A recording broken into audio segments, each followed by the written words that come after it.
different national parliaments of the European countries. I introduce Mrs. Valentina Leskaj, Vice President of the Parliamentary Assembly of the Council of Europe and former Minister. Mrs. Julie Ward, Member of European Parliament from UK. Mrs. Beatriz Becerra, Member of European Parliament from Spain. Senator Gary Duran Waddell from Spanish Senate. Mrs. Eva Duran Ramos, Member of the Spanish Parliament and First Vice President of the Committee on Employment and Social Security, Member of the Equality Committee. Senator Virginia Romero Banillo. Senator Luz Marina Socas. Senator Carlota Ripoll Juan from Spanish Senate.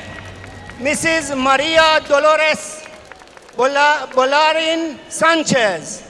Mrs. Immaculada Waita Banillo. Madame Nele Leinen, Member of the Belgian Parliament. Senator Stefani Pezzopane from Italian Senate. Mrs. Elisabetta Zamparotti, former member of the Italian Parliament. Mrs. Elizabeth Nauklier, member of the Finnish Parliament. Mrs. Maria Gerecha, member of the Romanian Parliament. And from this distinguished delegation, the speakers will be Mrs. Valentina Leskaj, Mrs. Beatriz Becerra, Senator Gary Duran Waddell, and Madame Nele Leinen.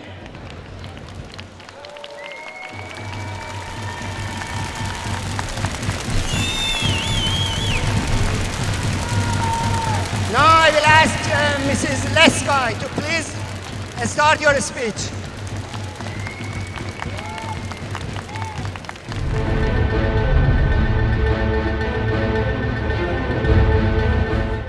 It's the most serious challenge that we are facing. I'd like to say that this is not a problem for a single country. It's not a problem for a region. It's a problem for all of us, wherever we live. What happened in Paris, in Brussels, in Copenhagen has shown what danger this is. Dear colleagues, I'd like to say something about my country, because my country is a model when people of different religions live together. Muslims, Orthodox, Catholics, they live and prosper together. And I would say that this experience shows that a peaceful, fruitful coexistence between persons and communities is not only desirable, but is possible as well. Dear friends, I think it's time to show solidarity by concrete actions. Believe me, my country is a small country, but as was said today, more than 450 people from the Liberty camp are in my country. And believe me,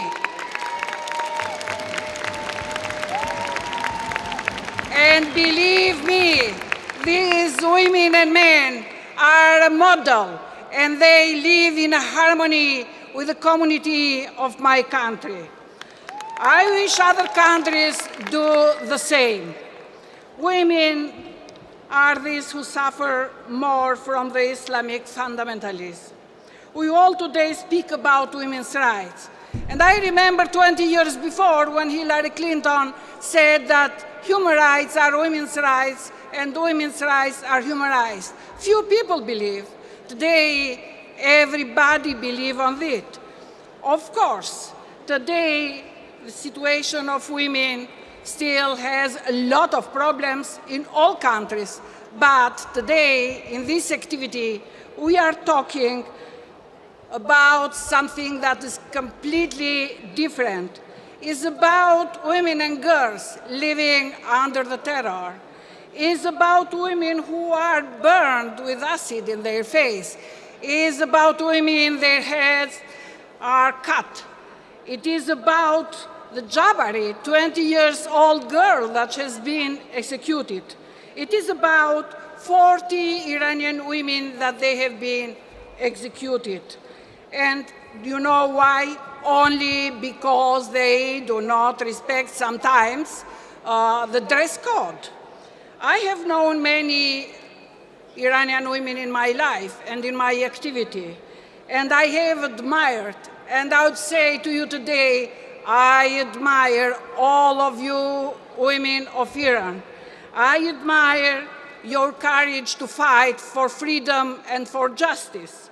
And of course, I admire and I appreciate Maryam Rajavi, what she bravely does, not only for her country, but I believe for all women all over the world.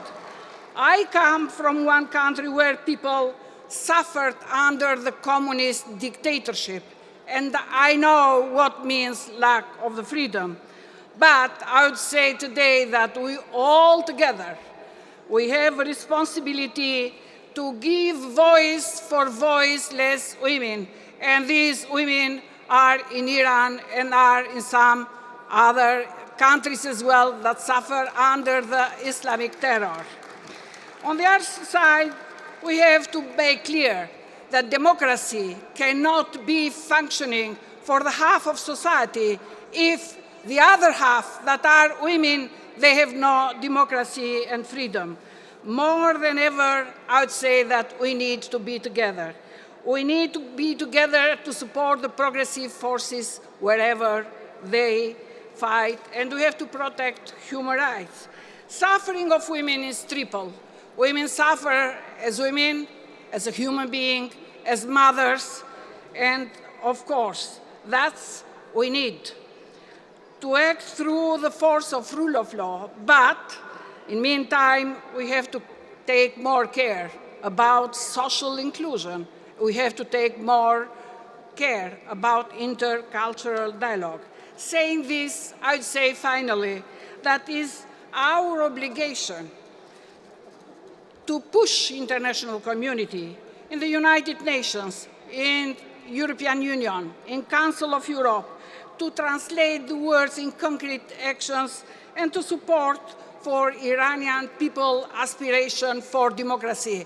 And I believe this will happen with you and with thousands and thousands others that fight for democracy all over the world.